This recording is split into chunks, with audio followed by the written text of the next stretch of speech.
Hello everyone and welcome to RSBandB Updates Supplemental, an offshoot of the popular RSBandB Update podcast. RSBandB Update and us can be found at update.rsbnb.com, part of that fan site called RuneScape Bits and Bytes. So Supplemental is a chance for us to talk about RuneScape issues that require a bit of extra thought, maybe some technical detail, or maybe some community input. More on this next week as to where we're going with that. But anyways, this week we're going to cover the final pillar of combat reform. As you recall, last week I alluded to a 5-step plan to fix combat. We've already gone through 4 of them, and we're going to talk about number 5 this week, and that's making armor choices more meaningful. So, before I begin, I just want to note that this week the combat beta has been updated once again with a whole bunch of requested features from the community. Everything from the combat formula being made off of 138, more special attacks, changes for PvP, a handful of other changes, including some that are relevant to what we're going to be talking about today, and that is filling out the armor tiers. So, the change that came in this week was tank armor and shields now offer a damage reduction in PvE situations. We'll get into how this fits in just a little while. But first, if you are a new player to RuneScape, you probably don't remember or were never told of how armor worked prior to the evolution of combat. There was a perceived choice based on what type of armor to wear. There was diversity between tiers. People felt like they had a choice. Evolution of combat in some ways took this choice away by bringing in 3 main types of armor: tank, power, and hybrid. Tank has the highest defense and life point boost, which is what pretty much everyone defaults to. Power sacrifices a good portion of this boost for a small damage buff, and hybrid has no general weaknesses and does not weaken attack types. But of course, for that great benefit of not having a weakness, you also severely suffer in your armor and life point boost. Now, this is very simple, but it means that there are only 3 choices at most levels as to what armor you'll wear. And as I mentioned, more often than not, people elect for tank armor. Now, tank armor is fine for most situations. There are people who have been with RuneScape for a long time, and they just want some diversity. They just want to be able to, change what type of armor they're wearing based on what they're doing. They don't want to always be stuck to one type of armor once they reach level 90 or level 80 defense. That's completely understandable. So if more diversity is added to armor, it'll create a more tactical combat experience on the defensive side. We already have the tactical experience on the offensive side with abilities and whatnot. So adding this to the defensive side seems like a no-brainer. And people will be able to choose what type of armor fits their mission profile best. As an example, diversity could be achieved in various armor sets by adding special effects to all armor above, say, Dragon. So that would be level 70 and above. The reason I say that is because the lower levels of 1 to 70 and 1 to 60 for Dragon are relatively quick in the whole grand scheme of things. And Rune has always been Rune, and Dragon will always be Dragon, meaning that those are already iconic in their own right.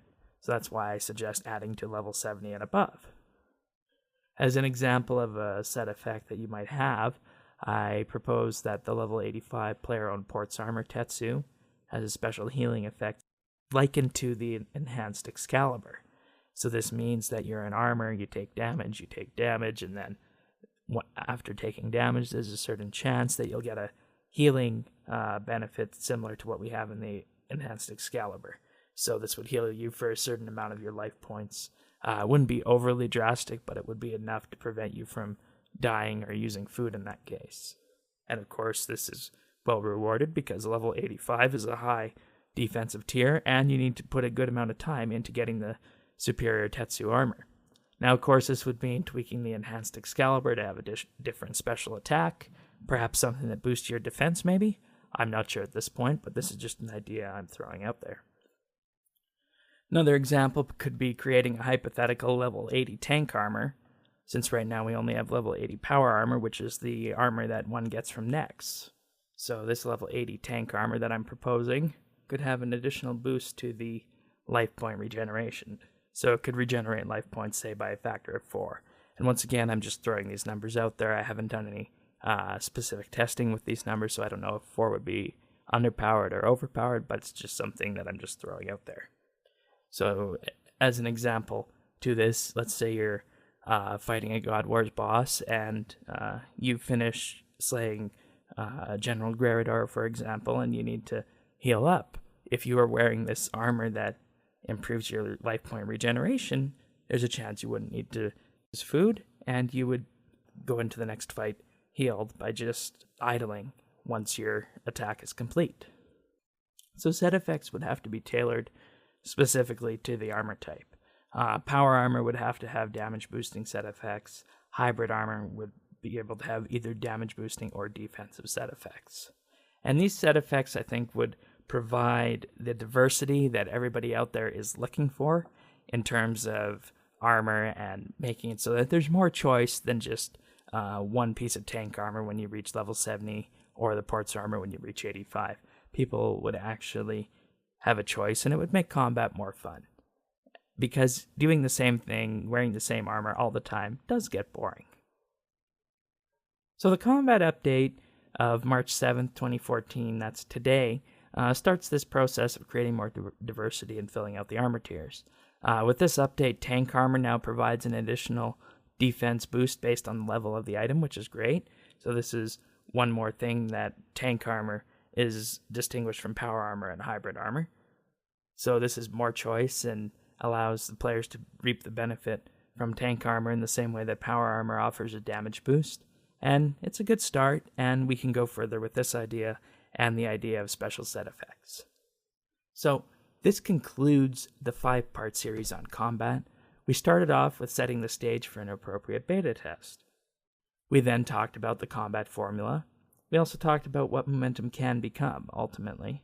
And the need for more action bars was also expressed. And finally this week we got filling out the armor tiers with armor that has special effects, and making tank armor truly tank armor, in that we already got an update towards this, providing an innate defense boost. It's these 5 areas of focus that we believe would create a better combat experience for players. It's our hope that in the ongoing combat beta will ultimately provide a better experience for everyone, and that maybe this time, seeing as though the players feel they are more involved, Jagex will listen to them and everybody will be more happy at the end of the day. Alright, so that's it for our RSBandB Update Supplemental this week, and just as a reminder, you can subscribe to our RSBandB Update on iTunes and listen to our full-length show every Saturday. This week you'll hear more about the combat changes and our thoughts on some player poll ideas. So that's it, and we'll see you next week.